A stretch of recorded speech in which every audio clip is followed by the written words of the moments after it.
So what we're going to look at in this tutorial is creating and saving different styles that you can apply to either a text box or a character or text itself, a frame, and so on. So we're going to take it two basic ones and you should be able to get the idea of how to do it. The first one that we're going to do is text. So what I'm going to do is I'm going to take my text and I'm going to choose a font that I plan to use a number of times in this document. So I'll go up here to the top to some I've used already, and I'm going to choose one that I used or I've used before fairly often, called Boopy, and I'm going to bold it. Size 70, let's go a little, well, size 72, let's go a little higher, maybe up to 80, so it fills up my frame a little bit more. I could change anything. I'm going to do all capitals, and then I'm going to choose a color. Let's go with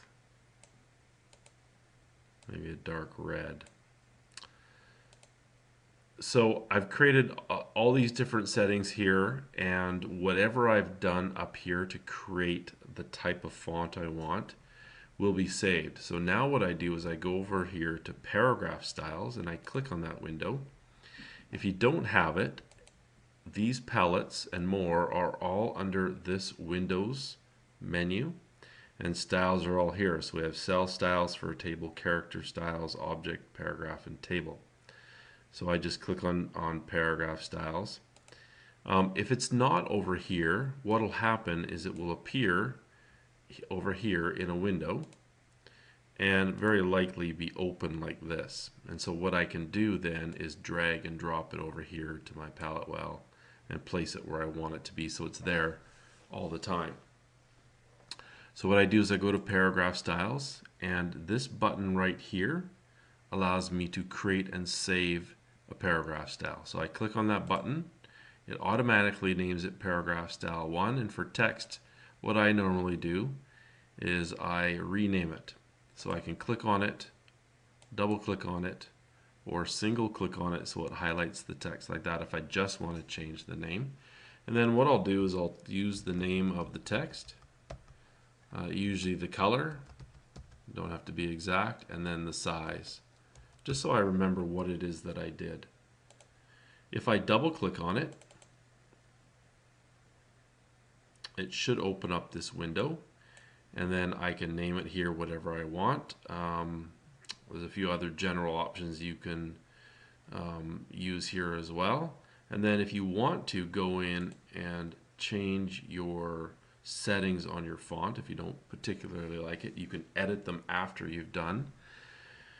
And there's of course a whole bunch of different options here that you can use. So I just did a few basic ones, but you've got all these different options that you can do. So indent and spacing, tabs, paragraph rules, and so on. Whether it's justified, you can create a bullet and numbering list. There's just tons of different options there. We won't get into right now, but we'll just stick with the basics. So once I've set that up, I click OK, and it saves it. So now if I create another text box, or let's just change this one here. So say I go down and I change it to this text. Oh, that's not a good one. I'm reusing that. So this one, I go down and change the size to 18. So I've got this text and I decide, well, I think I'm going to do something different. All I have to do is with my black arrow, I click on the text box that I want to change. I go over here and click on the paragraph style from the list there, and it automatically reloads it up. Right? So I can create a new text box.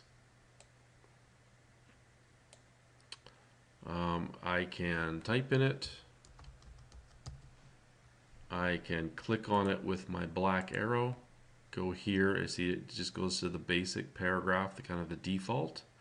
And I click on this, and it will automatically change that for me. So it's a very handy thing if you want to use a paragraph style a number of times in your document.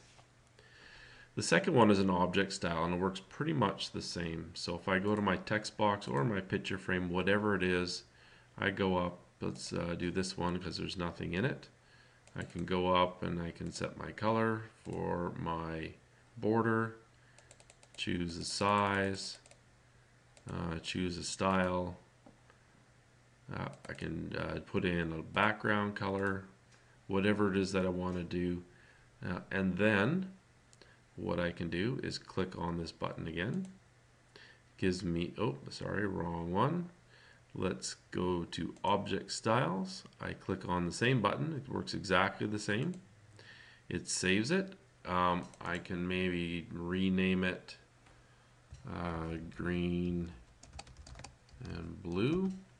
Doesn't really matter as long as it makes sense to you.